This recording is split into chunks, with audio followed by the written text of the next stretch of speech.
Good evening and welcome to Millennium Stage. Please, please note tonight's performance may contain mature themes and strong language.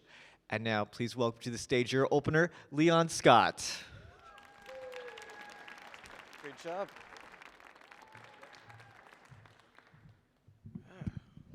What's up, Kennedy Center? How y'all doing? Y'all feeling good? That's good because I'm feeling great. I'm feeling amazing. And let me tell y'all why. Last night, a tall woman walked up to me and gave me the greatest compliment I ever got in my life. She walked up and said, "You concentrated sexy." Think about that. Concentrated sexy. That's like just add water and you 6'5". Like, I have never felt that tall in my life. I needed that. And I needed that because I usually don't get along with tall people all that well. And it's mainly because all my friends that are tall, they take being tall for granted. Like my friend Rome, my best friend, he's 6'5". He says things to me like, "Man, being tall doesn't help me meet women." First off, he says just like that, even his voice is tall. I'm like, "Rome, that's ridiculous. That's crazy. I've never been at a bar and just had a woman be like, I saw the top of your head from across the room." It just does not work like that, even for us concentrated sexy folks. It doesn't work like that. But, man, I like telling that joke because I get to do the tall voice. And when I was a kid, I had musical dreams. I didn't really want to be a singer, but I want to be an R&B talker. I don't know if y'all remember how R&B bands. You remember how R&B bands used to always have like a guy with like the voice of God in it? Like Boyz II Men had that one dude with the super deep voice. Yeah, I just wanted to do that. I just want to get on a song and just take it over. Just take over a slow jam like, "Baby, I'm sorry. I didn't know that was your sister. Baby, don't go." I just want to do that, but they don't have that in R&B anymore. So I don't know if y'all know of any bands that's hiring, looking for a brother that looks like Drake but sounds like Ving Rhames. I won't be over here with resumes and stuff. I'm also feeling good because my beard has finally started to grow back. I had to cut it. I work for the TV show that the host, your headliner, Reese Waters, Get Up DC, I work on that show. When I applied for that job, I wanted to look corporate. So I cut my beard to look a little more approachable when I applied for that job. But before I cut my beard, it was regal. It was majestic. Like, I'm looking around the room for beard competition. Like, this brother up front is close, but everybody else, no, there is none. When my beard was at its peak, I could go on any street corner in America and just do this. And a hawk would just land on my arm like, "Whoa!" It was just cartoonishly awesome, but what I really miss about that beard is it gave me edge, because I don't know if y'all noticed, I'm not the scariest looking black guy in the world. I don't know if the pink shirt gave it away, but I'm not the scariest looking black guy in the world. I am the black person that white people go to when they want directions. Like, I am your friendly neighborhood Negro. That's my lane. And, I know that about myself. I stay in that lane because of my beard. But, man, let's shift gears. This is a very cultured environment. Let's talk about something a little more Kennedy Center worthy. How many of y'all have checked out the African American History Museum here in DC? Nice. If you haven't seen it, you need to go. You need to go check out the Blacksonian with your own two eyes. You need to do it. But I'm going to tell you now, the number one thing you need to know before you go to that museum. That place is massive. It's an all-day trip. For real, the first floor takes 2 hours to get through. You are 2 hours in and you're still in slavery. That's how big this museum is. And I found out the hard way. I went in there on a Sunday. I'd been drinking on that Saturday, so I had a hangover. So I'm walking through the museum with my friends, and I wanted to be like, "Hey, let's slow down. Let's take a break, because I'm getting tired."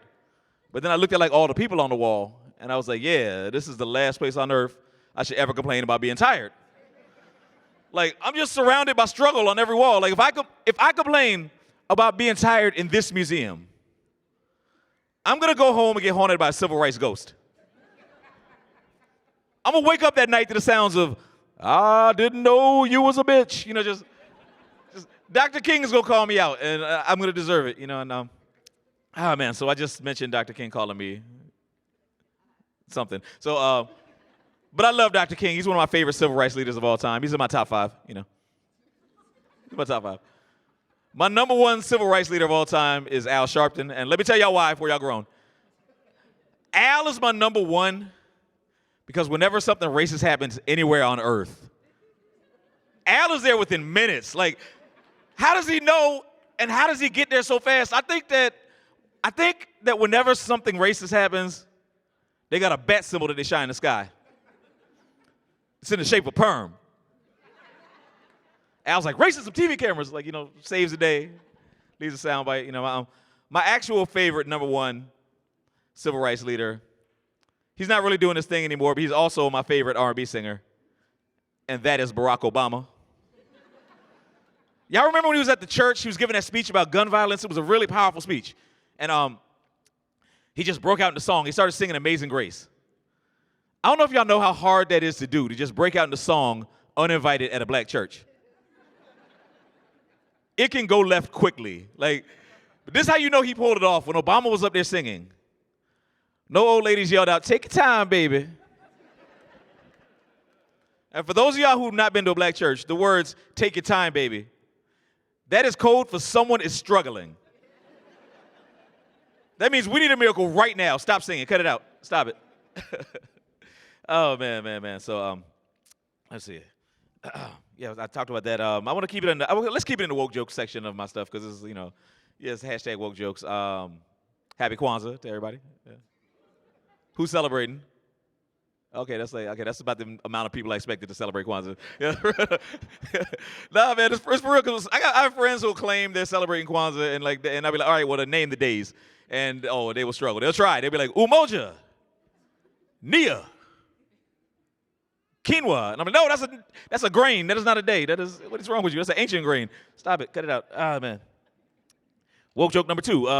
I got to do a show recently for the Make-A-Wish Foundation. I don't know if y'all are familiar with what they do. They grant wishes for really terminally ill kids. And it just made me think, the famous person I'd want to meet when I was 5 years old, if I was in that situation, is not who I'd want to meet now.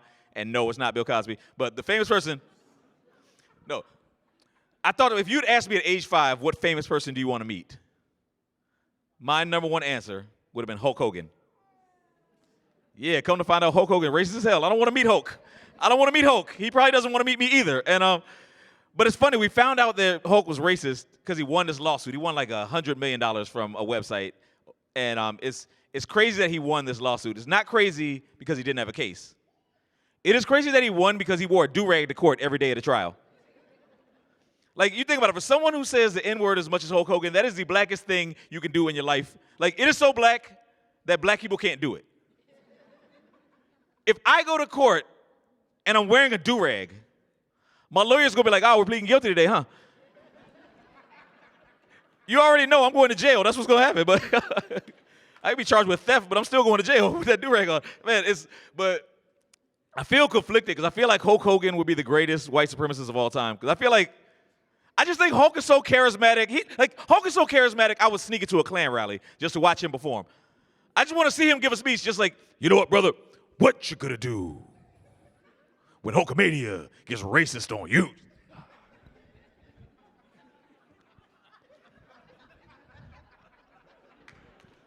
Oh, man.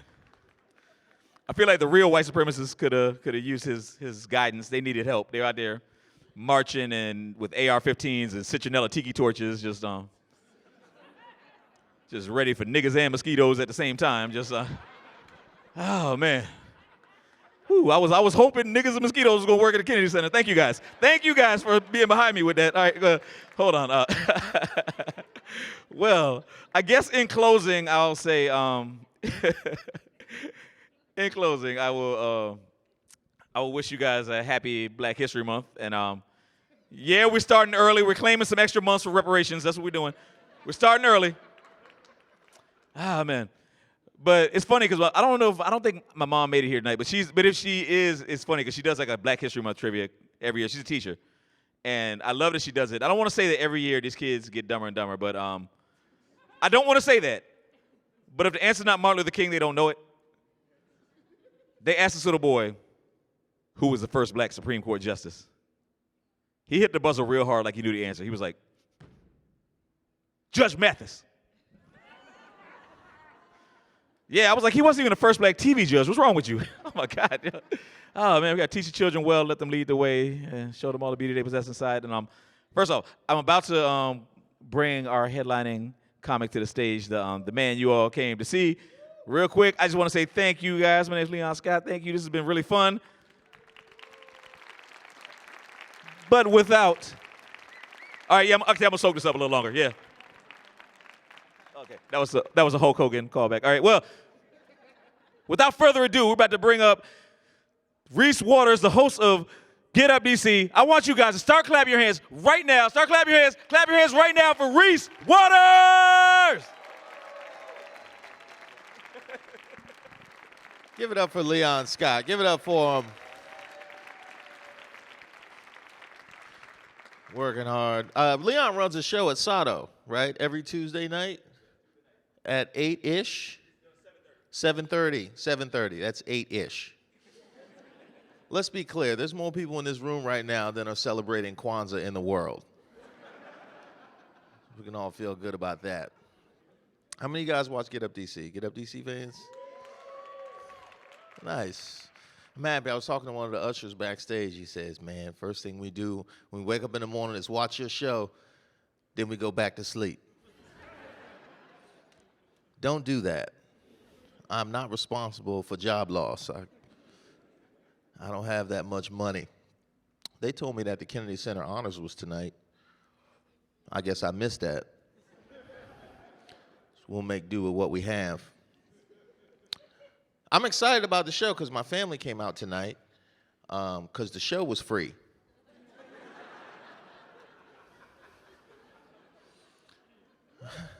My dad used to tell me when I was struggling as a young comic, wanted him to come out to my shows, go, son, I believe in you. One day, you are going to perform in the greatest concert hall in this country, and the show will be free, and I will be there. So I'm glad that we made dreams come true. And I guess now that you guys saw me at the Kennedy Center for free, I have no hope of getting you to pay to see me anywhere. Good times. It is good times. No, if you guys watch the show, you know that I'm cheap. It's not my fault. I come from a family of cheap people. Cheap is hereditary. My family would do stuff like in the wintertime, heat was for guests.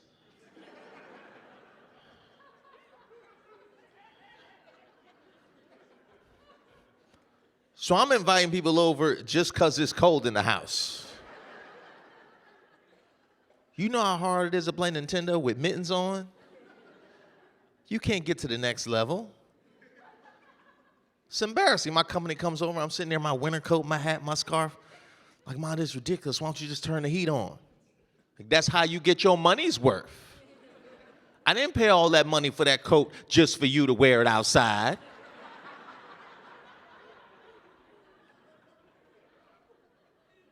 When I said you was gonna wear it all winter, I meant all winter.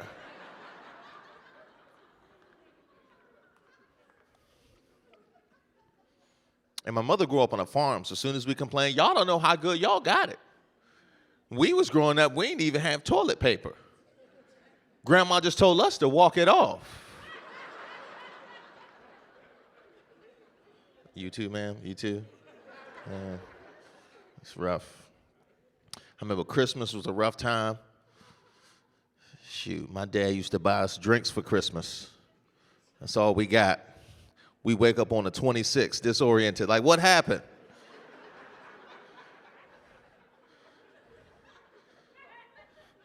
It's like Santa brought everything you wanted, but you wouldn't wake up, so he left. And one thing I learned, the older you get, the more you come out negative for the holidays. I got nothing for Christmas this year. I ain't even get, the only Christmas brownies I got was these two hands. It's ridiculous. It is sad. It is sad. So I have to look forward to New Year's. I'm trying to figure out a good New Year's resolution. Sir, you got a good New Year's resolution? No? You got one, ma'am? Do you have a resolution for him? Yeah? What does he need to do? He need to find some activities. Are you a vagrant, sir? He need to get up out my house. That's what he need to do. It's ridiculous. I feel like I knocked out all the big stuff. I quit smoking a couple years ago. Thank you. I appreciate that. It wasn't a health thing or a money thing. I was just sick and tired of other people asking me for cigarettes on the street. I just want to be left alone. It's an epidemic. How come I can never smoke in peace? As soon as I break one out, people come from miles around. Like I put up some kind of nicotine bat signal in the air. Just a hologram of a diseased lung. Why is that okay for a complete stranger to ask me for cigarettes like they don't cost money? I can't walk down the street like, hey, my man, let me get a couple of those chips.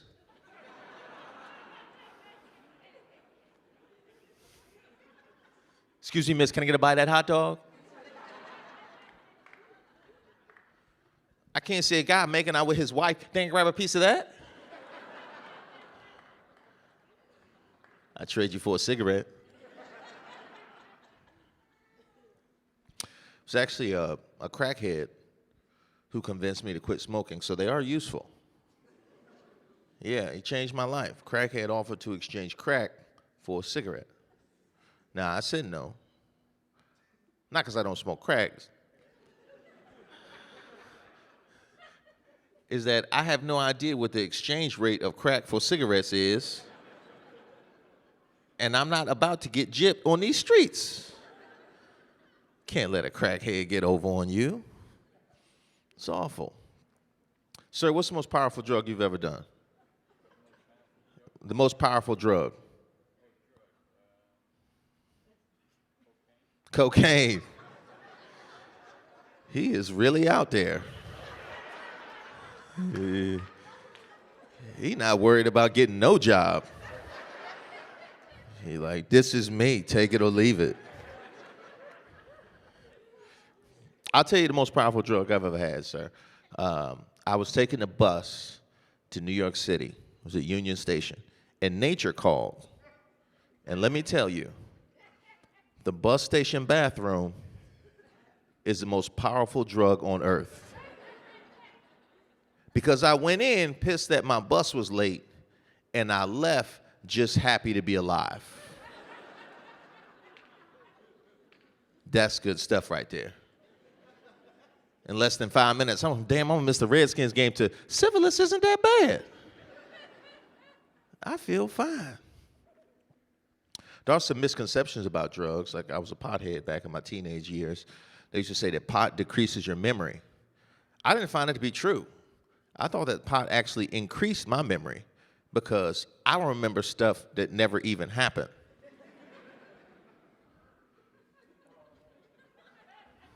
So I had more memories.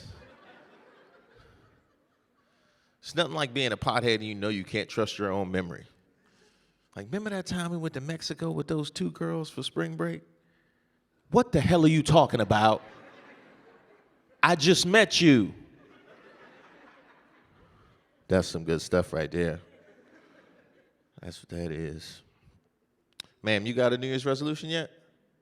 Yeah, what is it? Stop spending money. Sir, how do you feel about that? You can agree with that? I figure. You got a resolution? No? Fair enough. I guess your resolution was to get her to stop spending money. That worked out. I think I might try and work out. I should work out more in the new year. I actually have a workout partner. He lost 200 pounds. And I said, that's incredible. He got upset. He goes, I feel like I don't get the credit I deserve for losing 200 pounds. I said, what are you talking about? He goes, when a person loses 50 pounds, it's like, wow, you look amazing. You lost 50 pounds. A person loses 100 pounds. It's like, how did you do that? You look like a completely different person. But a person loses 200 pounds. It's like, how the hell did you gain 200 pounds?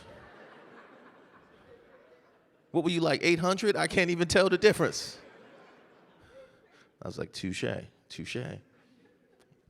My fitness goal is I want to get in good enough shape to where I'm too good to play for the Redskins.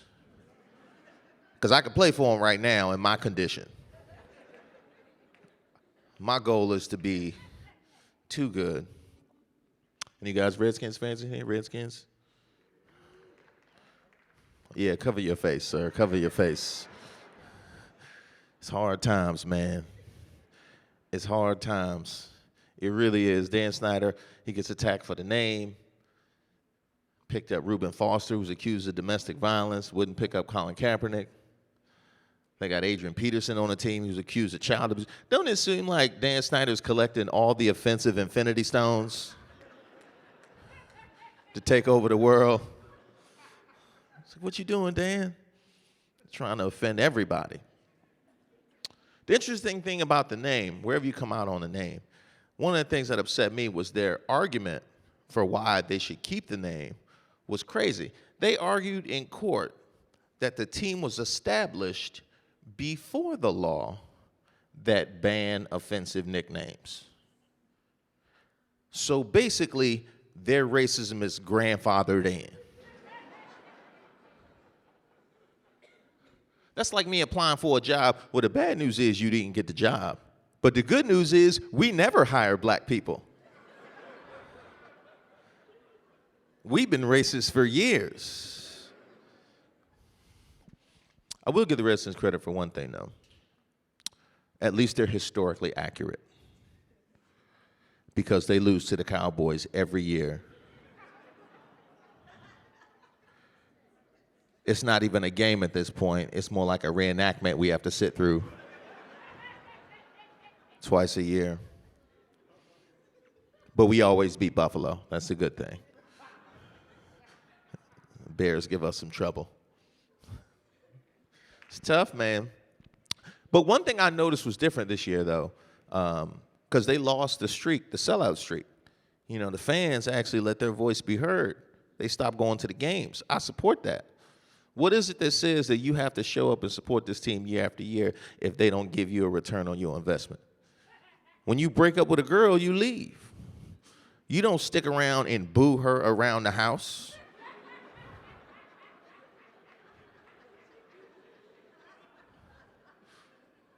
You don't shower her with beer on her way to work. Talking about overrated. I support that. The Wizards aren't much better. The Wizards are so embarrassing. I actually thought to myself this season, well, I'm glad they're not the Bullets. Wouldn't want to mess up 40 years of mediocrity with what's going on right now. Tell you that. I actually like the name the Bullets. I wish they would return it to that because I feel like we deserve that name. You know, when I was growing up, D.C. was the kind of place where you grew up as a kid and your pet turtle dies. 3 days later, you find out it was drug-related. Bullets fit with that. All of a sudden, they changed their name to the Wizards now.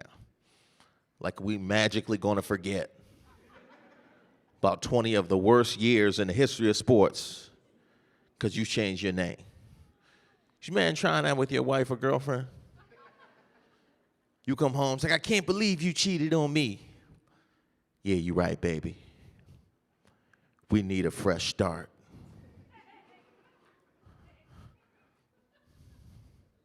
Why don't you call me Steve from now on?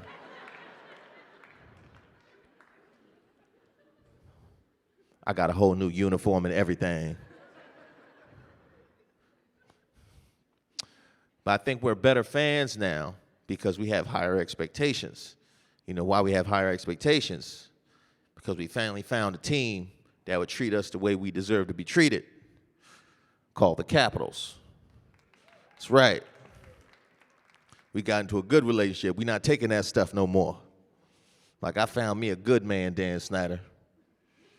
Take the rest of it. That's why you saw all those fans at the parade. You saw all those old black people at the parade crying because the Capitals won. They never watched hockey. That was just the pain of supporting the Wizards and Redskins leaving the body. That's all that is. And I loved it.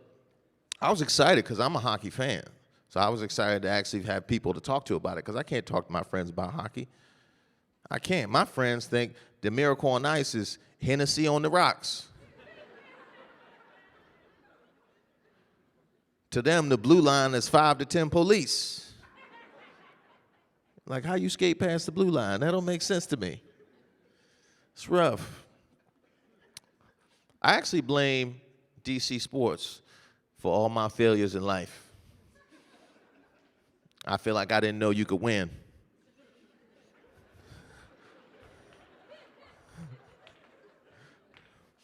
I didn't aspire to great things.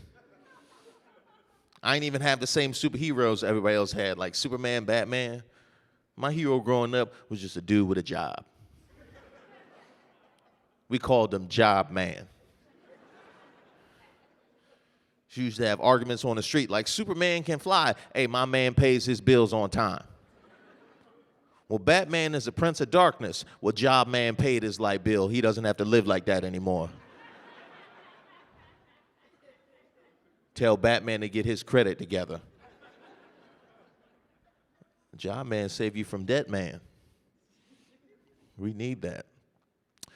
And actually, my excitement about Black Panther was partly that, because I didn't have like those heroes growing up, you know? Who were my heroes growing up? Young black man growing up. We had Blade didn't pay his taxes. Will Smith's Hancock had a drinking problem.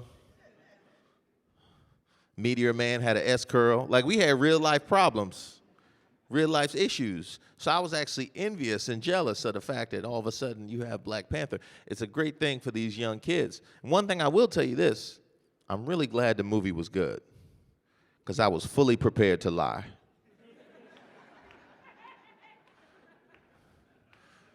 We only get 3 movies a year. We're not about to be embarrassed in front of y'all. I already said Medea's Halloween changed my life. Big Mama's House 2 made me want to be a better man. Man, my hero growing up was actually my little sister. She was my hero because she could take a spanking without crying. I thought that was amazing. Did you get spanked growing up, sir? You didn't? Fair enough. That explains a lot. What about you, sir? Oh, yeah? How'd I know that? Your mom, your dad, or both? Both? Now, who was worse?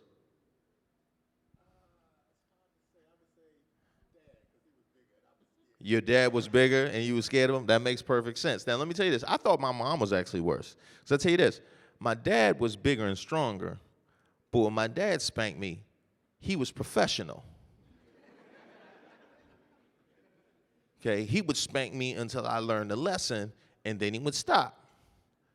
When my mother spanked me, it was personal. All sorts of emotions were involved. My mother would spank me because I reminded her of guys in her past. That's not fair. When I was 12, I lied and said I didn't eat the Oreo cookies. Mother found crumbs in my bed. She said, we do not lie in this family. You tell a woman you're going to call, you call.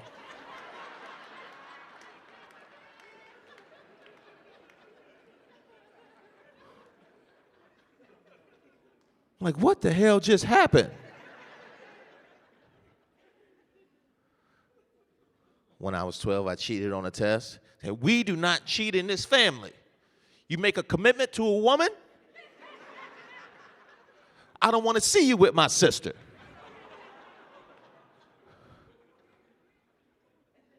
Like, what does Aunt Frida have to do with this? She's not even in my class. But my sister could take it, man. She wouldn't break. She was defiant. I was the one that would just say anything to make this stop.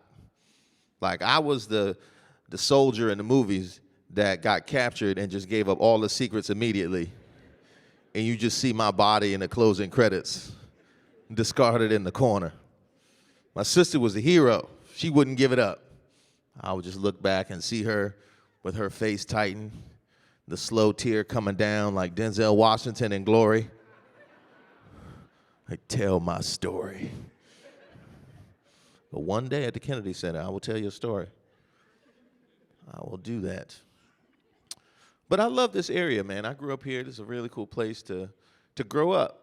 It's a really cool place to come back to. And one of the things I was surprised about, so I'm from Maryland. And if you watch the show, you know how much grief I give Virginia. You're aware of that. One thing I was shocked by, do you know what the Maryland state motto is? Do you know what the Maryland state motto is? Do you know? Maryland is known as the Free State. Still, in the year 2018, Maryland is known as the Free State. I'm curious, if I walk over the state line into Virginia, some old slave would jump out the bushes like, I wouldn't do that if I was you. Harriet said, stay close to the river. Do you know what the Virginia state motto is? Do you know? What'd you say? Virginia is for lovers of slavery. It says that on the back of the sign. Yeah, a lot of people don't read the fine print on that one. Just say, I agree. It's funny. I'm from Prince George's County, although, yeah, from PG? See, I'm from when we called it PG. You didn't make me lose my voice saying the whole Prince George's County. We just called it PG. I loved it because we didn't know what that stood for. We would just make stuff up like, I'm from Pretty Girl County. We petty goons over here. I love Prince George's County, but I have to always tell people I'm from D.C. because when you leave this area and you say you're from anywhere in Maryland, what do they say? Oh, really? I love Baltimore. No, you don't. Only person that loves Baltimore is Ray Lewis because they accept murder. That's right. No, I avoid Baltimore at all costs. I was on a flight one time that had to make an emergency stop at BWI. I said, I take my chances with the crash. Start a new life like Lord of Flies. I don't want to be in Baltimore, that's all.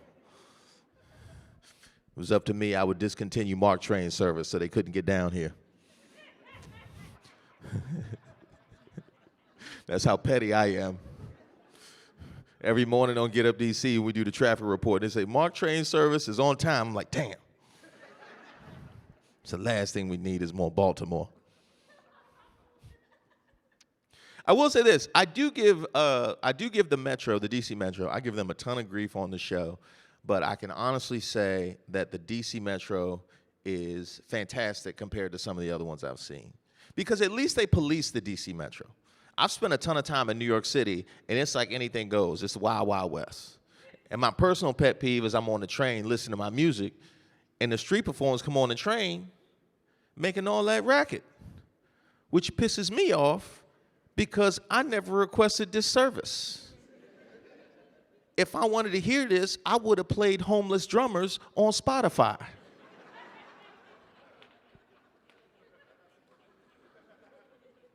But I didn't. I played Usher on Spotify because I wanted to hear Usher, not Usher with hints of mariachi band. The only good performers are the break dancers. I like the break dancers. So I can sync it up with my music. Make it look like my own private video. Like, look at these thugs. They got no idea they rocking a Katy Perry right now. This is fantastic. This is a fun area, man. And one of the cool things about this job, I get to travel around a lot. So I get to experience different places. I got to see, I was in Minneapolis, got to see the Mall of America. I don't know if you saw that, largest mall in North America. You seen it? What did you do there? You were there for a competition? Wait, what kind of competition? Yeah, what kind of competition? Mock trial. Really? They had mock trial at the Mall of America? Just like, did they have a kiosk or where was this going down? The food court? Nice. They got conference rooms in there? That's impressive. We'll see. Okay, so I was walking around And I was exploring, and my friend said, be careful, don't go up on the 4th floor. I'm like, what's up on the 4th floor? She's like, it's a lot of bars and clubs. It can get kind of rough up there.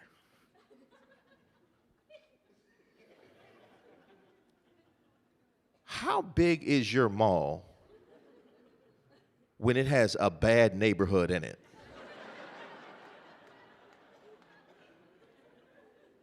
And how nice is your city when the ghetto is in the mall?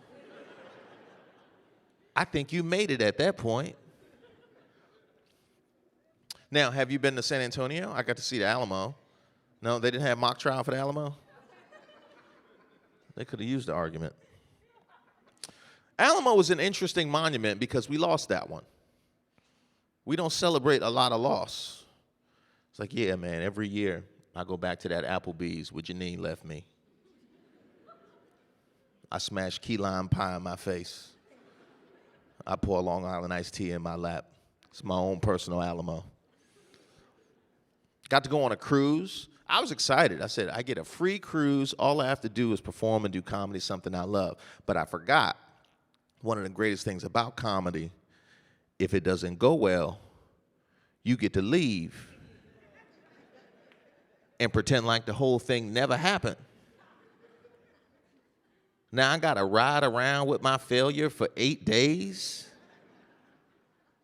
It'd be like if you came to the show and it didn't go well, only you had to take me home. And I live 8 days away. It's just awkward. I'm sitting in the backseat like, don't talk to him. You know he has nothing funny to say.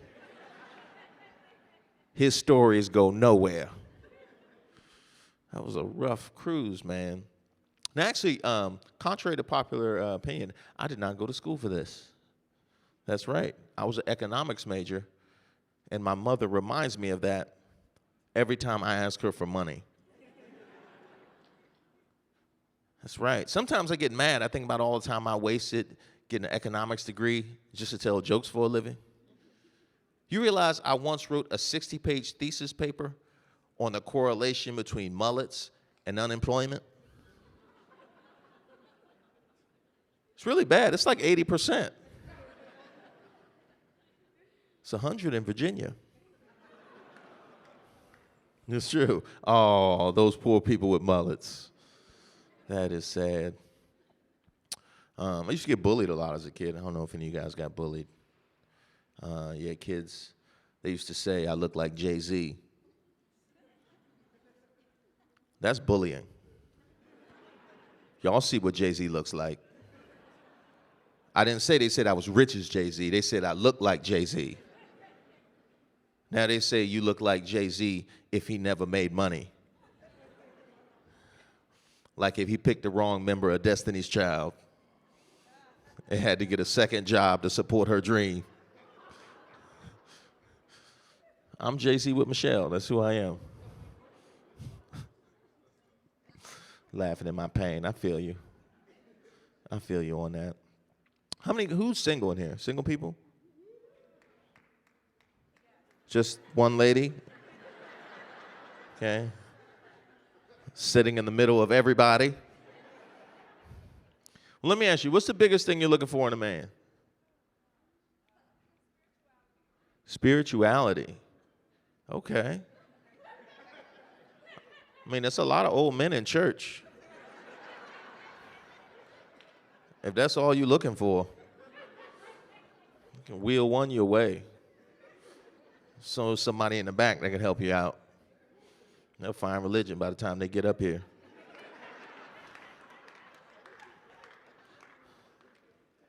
The weird thing is, ladies, you have all sorts of different preferences. Like, no matter what thing you're into, you can find somebody who's into that thing. Some women like tall guys, some women like short guys, some women like hairy guys, some women like bald guys, some women like rich guys, all women like rich guys. Let me tell you this, ladies. That is statistically impossible. There's a woman out there made just for me who has a broke fetish. That's that woman I'm looking for. The woman that's sexually attracted to the broke man. I want that girl to talk to her friend like, girl, let me tell you how sexy Reese is. He took me to Popeyes last night. He didn't even pay the bill. He just grabbed a biscuit and ran outside. You think that's sexy? You should have seen him jump out that cab. Matter of fact, let me go pay his rent. That's that girl I'm looking for. That's that girl I'm looking for, man. My last relationship went left because she saw exactly how much money I had. Yeah, we went to 7-Eleven, and I didn't have as much cash as I thought I had. Surprise. So I had to put in my debit card. Now, when you're with somebody and they put in their debit card, isn't that when you fake interest in the Rolos by the counter? Like, oh, wow, Bow Wow has rap snacks now. Like, don't you find something to distract yourself? She just stood there and watched me put in my PIN number. So I'm like, okay, well, this doesn't work anymore because I can't have her knowing what my PIN number is because that technically makes me a hostage. But if I change my PIN, then she knows that I don't trust her. So we got to break up. That's the only thing I have left. We got to break up. I made sure she knows, look, it's not me, it's you. Remember that time we went to 7-Eleven? You see those Skittles by the counter? That's the problem. That breakup actually happened in public. Any of you guys ever break up in public? I actually had a breakup. It started at home. We got into an argument at home, and then she decided, you know what? Why don't we go to Panera Bread? So I'm like, we just ate, but whatever. So we go to Panera Bread, and she breaks up with me right there at Panera Bread. And I go, why couldn't we have just had this conversation at home? Said, well, I wanted to come here because I didn't want you to make a scene.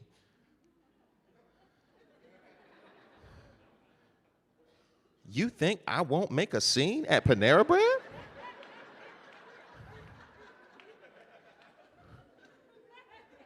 I'm a comedian. I'll make a scene anywhere. That was awful. I had to stay in a relationship just to prove to her that I would. It's interesting. Life changed for me, dating-wise, when I turned 30. It did, because, when I was 25, I've never been married. I have no kids, right? Now, when I was 25, I was a hero. My grandma would brag about me to everybody she knows. Oh, my baby's 25. He didn't have no kids.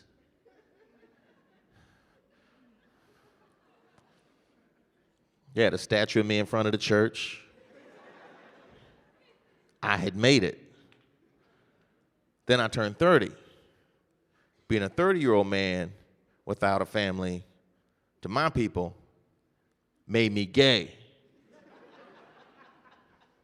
I didn't know that. My mother was the one that broke the news to me on my 30th birthday. It's like, baby, you never wanted to settle down and have a family? I said, Ma, I'm traveling with the comedy. It's hard to maintain a relationship. It's like, oh, do you like techno music?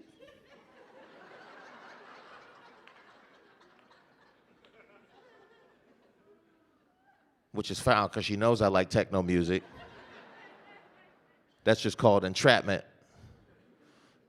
That's it. That's all being gay is to her. It has nothing to do with do you like men. It's like, do you like glow sticks? A good downbeat. Do you own feathers? That's all she wants to know. I've tried a lot of different things. I tried long-distance relationships. I don't know if any of you guys have tried that. I like long-distance relationships because they're cheaper. That works for me. I was in a long-distance relationship. I thought things were going well. She cut things off because she said long distance hasn't worked for her in the past.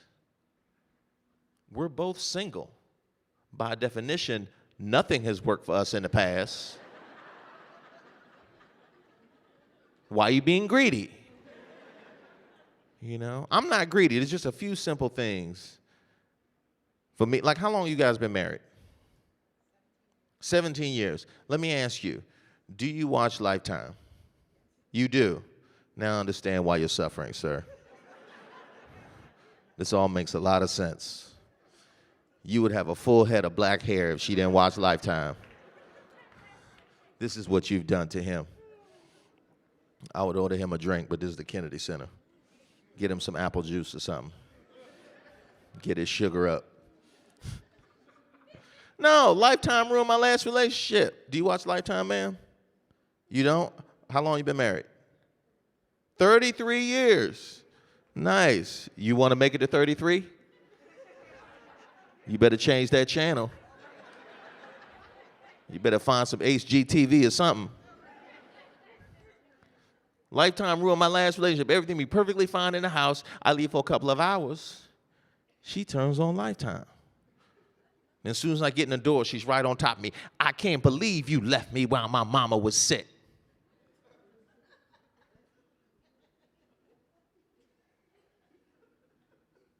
That didn't even happen to you. That was Sally Field. What about that time I caught you cheating and you faked your own death to get away with it?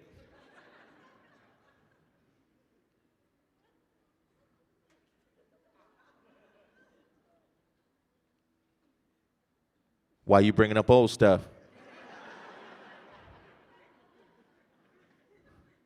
So I had to get out of that one. But the thing is, once you're in a relationship for a long time, your game struggles. I'm not in the game no more. Like, I've never had that just approach random women on the street game. I never had that game. So, like, when I see a beautiful woman on the street, it makes me mad because I know I'm not going to talk to her. I'm just going to beat myself up about that later. The best way to appreciate a Prius is to never see a Lamborghini. So I treat seeing a beautiful woman on the street like seeing a thug on the street. I'm like, I don't want no trouble, lady. Just keep it moving. Take my money. You was going to take it all anyway. Just go ahead. Enjoy yourself. I've always been a bit of a nerd when it comes to the ladies. Ladies, you always know if you're with a nerd, because when we have sex, we like to bite and pinch and scratch a lot. Yeah. It's not that we like rough sex. We're trying to make sure that you're real.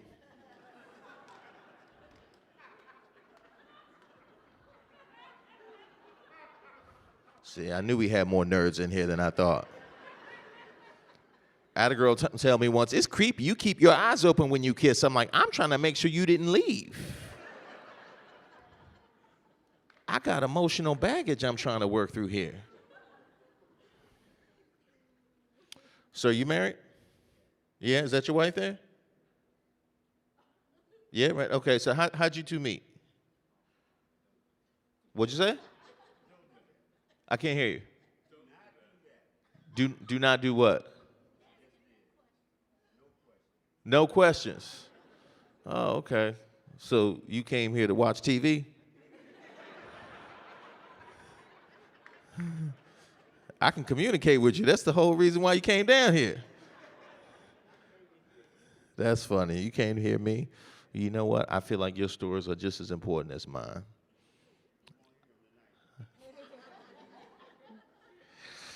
Oh, man. You realize that just makes me more curious, right?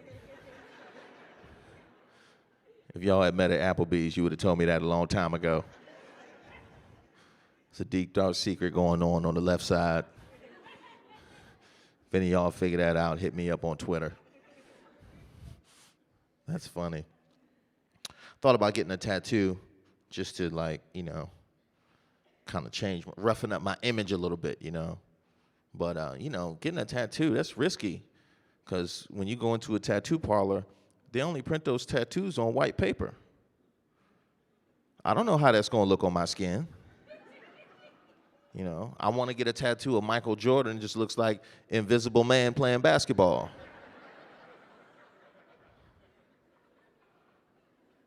It's risky. And my friend's matchmaking is awful. My friend's matchmaking is just to introduce me to everybody black that they know. That's their matchmaking. I went to a wedding. It was 300 people at this wedding. As soon as I get there, hey, Reese, we're so glad you could make it. Have you met Fatima? What, we just supposed to hang out and be black together in the corner? Create a cloud of insecurity in hip hop? What's up with that? At least she was nice, though. She was very cool, which that isn't always the case. You know, sometimes two black people seeing each other can be like two Highlanders seeing each other. There can only be one. These are my white people. Take your ass out to Fairfax and find some white people of your own.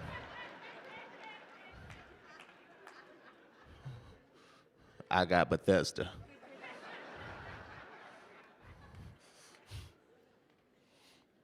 I appreciated her for that. Let me ask you this. Do you like chicken, ma'am? Yeah? You like chicken? You like chicken?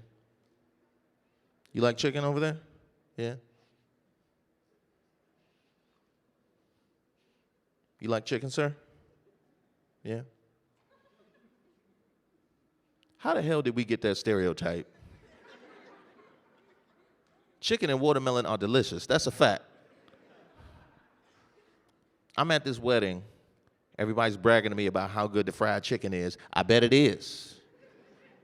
Guilt-free chicken is the best kind. I've never eaten guilt-free chicken. It's upsetting. My parents make it a little bit more difficult, too, when it comes to dating. They didn't like my last girlfriend because they said she was too light-skinned. And to be fair, she was pretty light-skinned because her mother was white and her father was white.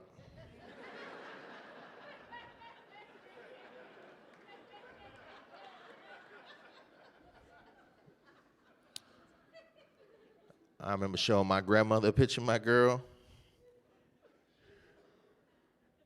You buy a wallet, you supposed to take the white people out first.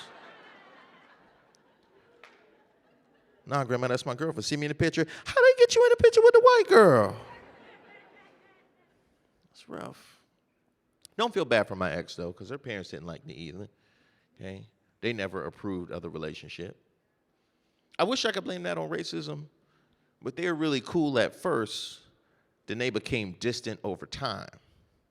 So clearly, they hate me as a person. You got to respect that, right?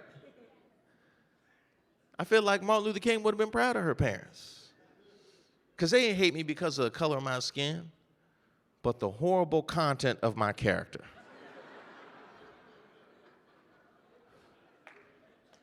That was the dream. It was. We're trying to make it work, though. How old are you? You're 20? Do you have any New Year's resolutions? Do you do that? No, no. What'd you say? Same thing? You're perfect? Yeah. Seem pretty low key. Are there any kids here? Where my kids at? Kids? We got a kid? How old are you? He's 12? Yeah? What's your New Year's resolution? You don't have one? Damn. What was it with my parents making me have a New Year's resolution? When I was 8, they made me try and get a job. That was my resolution. Shoot, when I was 9, it was like I will support myself. Y'all don't do that anymore. One thing I am interested about young kids, because now, you know, they have, we talk about this on the show a lot, how they don't want anybody to feel excluded. So we did a story about how there was one district where they didn't want people to use the term best friend because they didn't want other people to feel excluded. I said, well, how is that going to work in 30 years when somebody's trying to get a proposal? Okay, man, I think we take this relationship to the next level. Well, I'll tell you what, I don't want any of these other ladies to feel excluded. I don't think that would be right to make you my best girl. We need to keep it moving. You have a resolution? You have a New Year's resolution? What is it? Love, forgive, and peace. Love, forgive, repeat. I like that. Now, why forgive?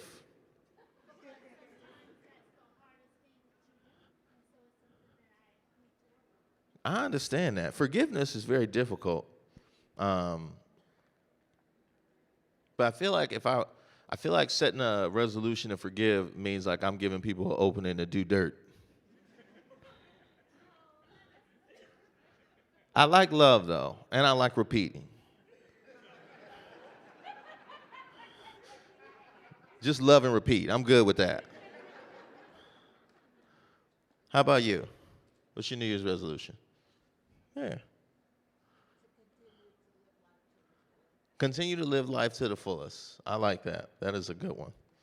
That is a really good one. Matter of fact, a couple years ago, I had a resolution. I cut back on drinking because I was told that I black out. There's no way to confirm that. That's just what I was told. I don't think a blackout is a bad thing. A blackout is nature's way of saying, you don't want to know. When was the last time you blacked out something you wish you remembered? You didn't black out and cure cancer. You didn't knock out your taxes. No, I blacked out. I traded in my pants for aluminum cans. Tried to fist fight grandma. Went to my ex's house and did Usher's whole catalog. I don't want those memories. I'm like, thank you, blackout. Then came that one day where I knew I had to slow down. Any of you guys ever get so drunk you call the cops on yourself? Oh, really? You gonna look at me like that? Like I need a meeting? That's funny. I did that one time. I woke up out of a blackout and dialed 911. Or 911 emergency. Yes. I would like to report a break-in. Somebody broke in my place, knocked me out, threw up on my chest, and just left. He gets me every week. Did you get a good look at him, sir? Yes, I did. 6'1" black male.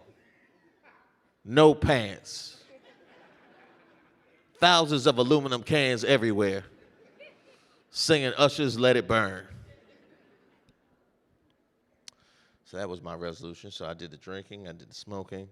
Now I just need to work out. I need to lose this front porch. So have you thought of a resolution, sir? You haven't thought of one? One thing I think I would like to do, let me ask you, is it cheap for a guy to take a doggy bag on a date? You think so? How you talking? She trying to get you out of her house.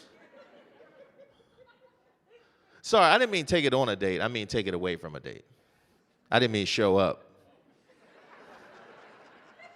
I like the way you think, sir. Who show up at a restaurant with Tupperware?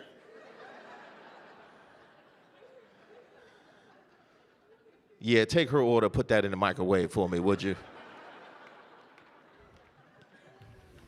I'm gonna do Chinese tonight. No, is it cheap for a guy to take the food away? And I asked you that because I got into an argument with a girl, right? She got mad. She's like, I can't believe you would take a doggy bag on a date with me. You have no class. I said, sweetheart, I just don't want this food to go to waste. She said, I'm not talking about the food.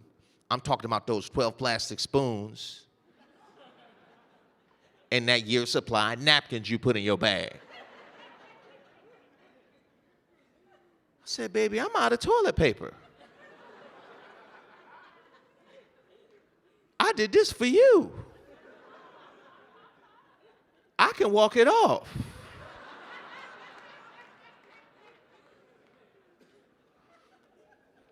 I'm not as bad as my parents. They used to take real utensils out of a restaurant. Plates, glasses. One time they got a chair out of TGI Fridays. The worst birthday ever. I can tell you that. You guys have been really good. I was concerned for me to come do the show and it didn't go well, I might get a spanking. So I'm glad that won't happen. Now, do you guys have any questions for me?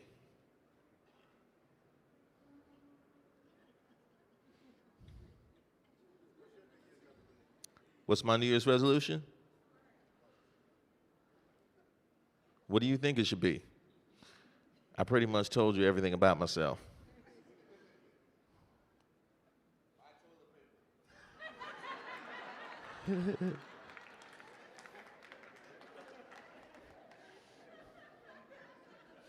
I've heard that suggestion before. And I rejected it then and I reject it now. I'm gonna live on the kindness of strangers and Panera Bread. Is that Tevin? Yeah, what up, man? That's Tevin. That's the DJ for Get Up DC. Give him a round of applause. Are you playing this weekend? Where at? Get Up DC. Nicely done. All right, did you say something? Did you yell something? So ease up on the wallet? You think I should ease up on the wallet? So you think I should become even cheaper? That is in direct opposition to buying toilet paper. But I like your suggestion better. I like your suggestion better. Sir, you got anything for me?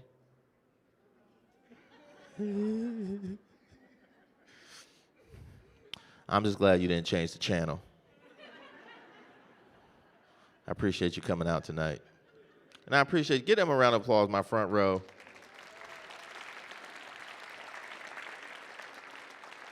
You're very good. So, sir, you think you might leave the house? Maybe. When the weather gets nice.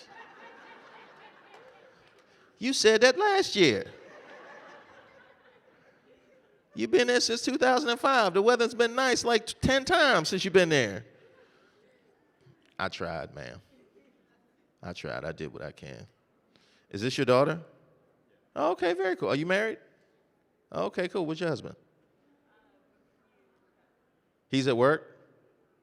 Key to a good relationship. That is a key to a good relationship right there. You got to do separate stuff. You don't work together, do you? Yeah, that's never good. Like, baby, this relationship is working out, but this 24-hour surveillance is not. I need a place to go be creepy for 8 hours a day. It's healthy for every relationship. How you guys doing, second row? We got an all-black row like church. How y'all doing? I'm just glad none of y'all yelled, "Take your time, baby," at any point during the show.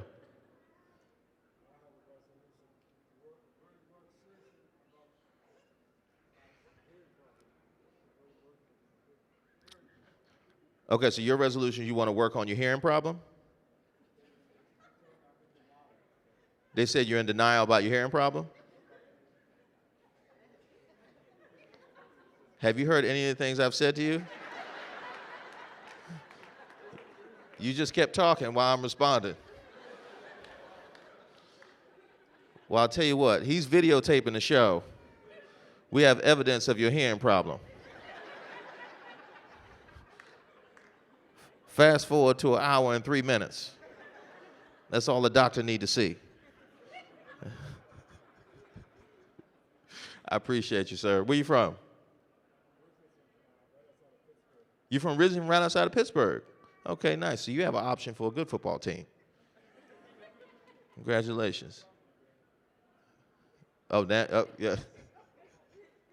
That's a funny bit. I'm gonna take you on the road with me.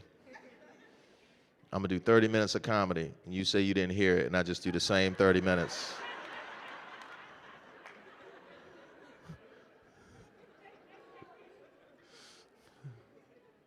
All right, Kennedy Center's getting mad. I gotta leave now. All right, I think they have shows and stuff that they're booking. I especially appreciate you guys in the back. You guys have stood this whole entire time.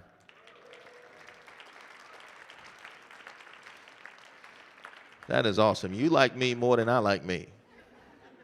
Because if I'd have came and had to stand, I'd have been gone. As much as I love my own jokes, I don't love them that much. But I appreciate you guys. I appreciate you guys. Watch Get Up DC at 6 a.m. on WSA 9, starting on New Year's Eve, because that's the next time I'm at work. It's a joke. You can watch it tomorrow. I'm not that petty. And we're starting to have audience on January 10th, which is our 1-year anniversary. We're going to have audience in studio. And then starting at the end of January, we're going to have audience every single day. So you guys can come see Get Up DC every single day. So I'm very excited about that. And sir, I won't be asking questions of the audience, so you'll be much more comfortable at that show.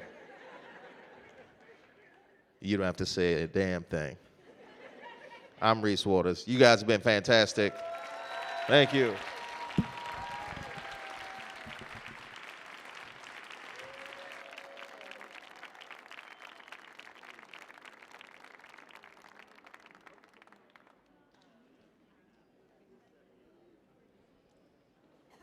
Thank you for joining us at